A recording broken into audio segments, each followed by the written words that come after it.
Okay, everybody, this is Sheets, and we're going to start our review of DGen Saturday. DGen Saturday is really just filled with degenning.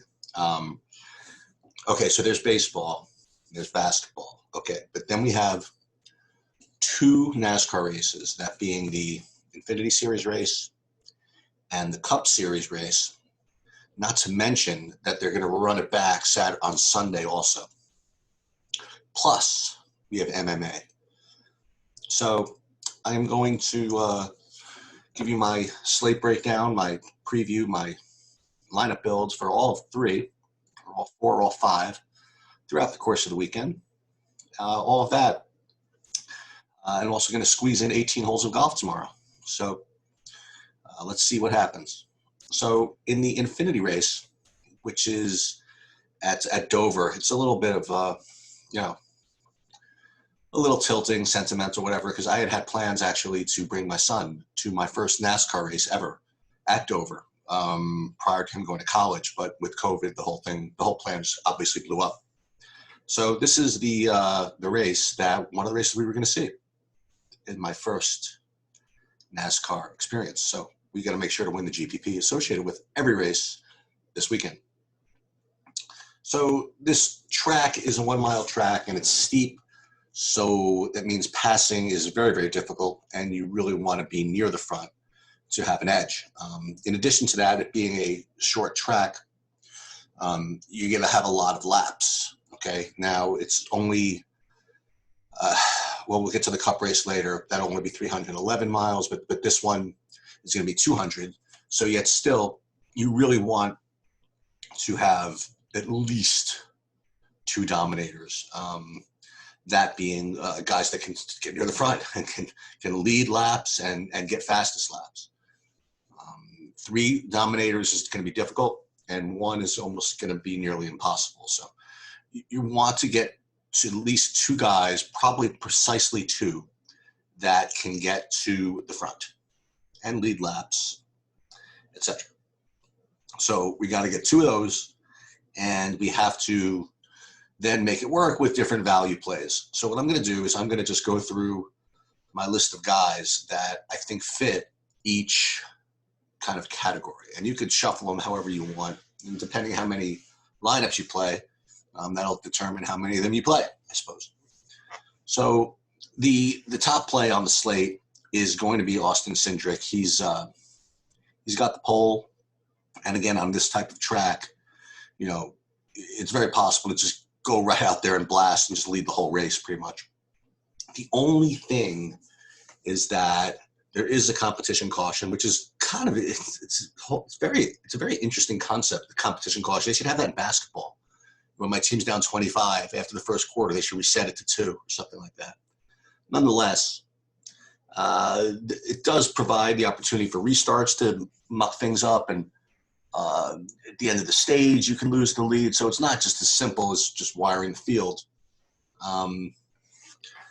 But he does have the best car, one of the best drivers, and he's got the best position. So he's certainly going to be on a short list of guys you want to take. But going down the list, Justin Allgaier is very, very good also. So he's got the 5. So on the one hand, it's going to be hard for him to get the lead. Yet on the other hand, he has a couple of place differential points that he has at his advantage, and he's a little cheaper. So these are both decent plays. What you could also do is you could play Gragson. So Gragson, he's led a lot of laps over the course of the last couple of months. And, if he somehow gets the jump on Cindric, maybe it's him that's leading the whole first stage. It's difficult to pass. And, while Cindric probably has the better car, Gragson, I've seen it happen with him. I mean, he can lead a lot of laps. So I think that, I honestly think that you want to have one of these 2. As simple as that sounds. And probably every lineup, right?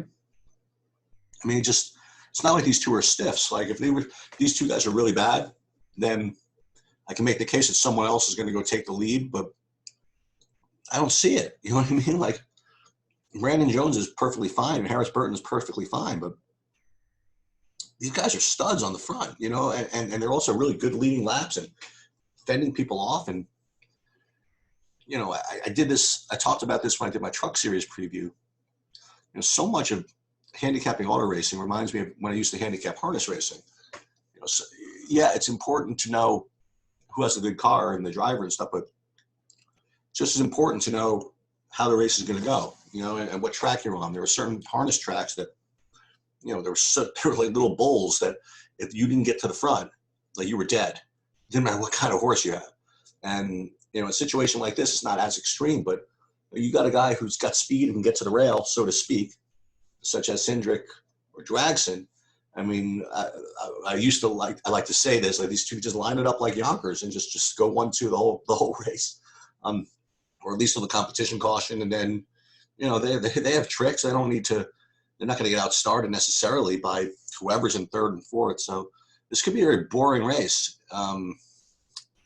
with respect to who's going to win, you know, who's respected going to lead laps. So as moto as this sounds, I just kind of feel as though I want to play one of these two in every lineup.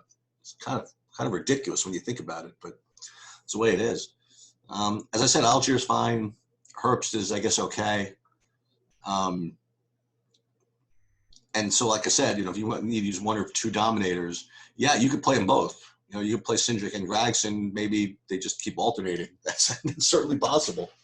I mean, that would be one kind of dirty way to win a tournament. Just to take these guys to go 1-2 the whole race and have them keep switching off and alternate leading laps and stuff like that, and fastest laps, and that's certainly possible. I mean, so let's just get on with some of the value plays, I suppose. Before I forget, I always forget to do this. I forget to go over the guys that are in my actual lineup that I like. I always go over the guys on the left. So first of all, Herbst is fine, but he's just not. I just don't think he's going to win. I don't think he's going to lead laps. I just think it's going to be one of these two guys. Briscoe is good. He's got a chance. I mean, if he's got a much better car or something happens to one of these two guys or three guys, he can get there. And he's got a little bit of place differential upside. So he's fine. But all these guys like Brandon Jones, Burton, Clemens, who else in the top 10? Annette, he's okay, I suppose. Sieg is, I guess, fine, but yeah, I really just would think that what I want to do is just play these middle guys, play these two dominators, take some guys from the middle that have a little place up differential upside, then take some value plays from the back. That's the way I'm going to do it.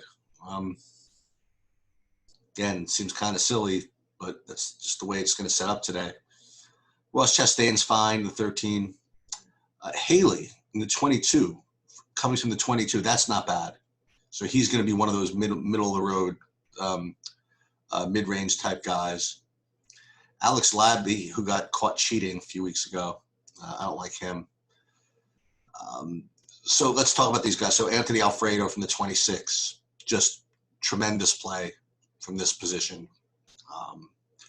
Brett Moffitt from the 28, Jeb Burton from the 27. All those guys look like really, really strong plays. And then, I don't know, who else do I like? Jeff Earnhardt, I suppose. You want to pivot off of Earnhardt. Maybe David Starr. I like him. David Starr, I think, might have a chance. So that's the way you can pivot also. Guys in my lineup here, two guys, not Clint Howard, Colby Howard, what's his name, Chad Fincham. These are decent value plays also. So, I mean, I had other guys listed here that I wanted to talk about from the front, but I just don't, on second thought, I just don't think it's going to work for me. I think I'm just going to end up, this guy's isn't bad, from 21 also, was Brandon Brown. So what I'm going to just do, and this is what I would recommend, is I would play this is what I'm going to do. I'm going to play some lineups with both Cindric and what's his name? And Gragson. And I'm going to play some lineups with Cindric and one of these other guys, like either Algier, Briscoe. Who's the other guy that was like a 9 who was not the worst? Like a Net. Guys like that. Sieg. I'm gonna toss the 4 like Burton. I will toss Brandon Jones, and I'll play some Algier just because he's like really good. And then the rest I'm gonna fill in with the guys I mentioned. You know, Moffitt, Alfredo, Howard, Fincham, and Haley, Earnhardt, and that Jeb Burton, and just kind of just shuffle them all around, and just take that big stand. You know, and what that's going to be is it's not going to be that many lineups, but it's being very risky because I'm not really going to be spreading out my player pool all too much. But I just feel as though I have the confidence in that this is the week to do that, just from the way the race is going to set up. So could be a short race for me. Like I said, if neither of these guys get to the front early, I'm dead pretty much. Unless, of course, if Algier's like really super sharp and gets to the front, and one of these other guys sits in the 1 or the 2, and then they keep alternating back and forth, then I could do it that way also. Yeah, that's all I have for, I guess that's the first step of DGen Saturday. Or is baseball first? I'm not sure. I honestly don't even know. But hopefully you guys play. Hopefully you guys win. And keep up the Twitter. I mean, you guys have been like really, really good as far as letting me know that you guys have succeeded at this, and that's what's going to keep me doing this. As long as people are learning and doing well, I'll keep doing this. If you guys get bored and say, "Cheats, you stink," I don't know what you're doing this for, then I'm not going to do it anymore. That's fine too. Okay, that's it.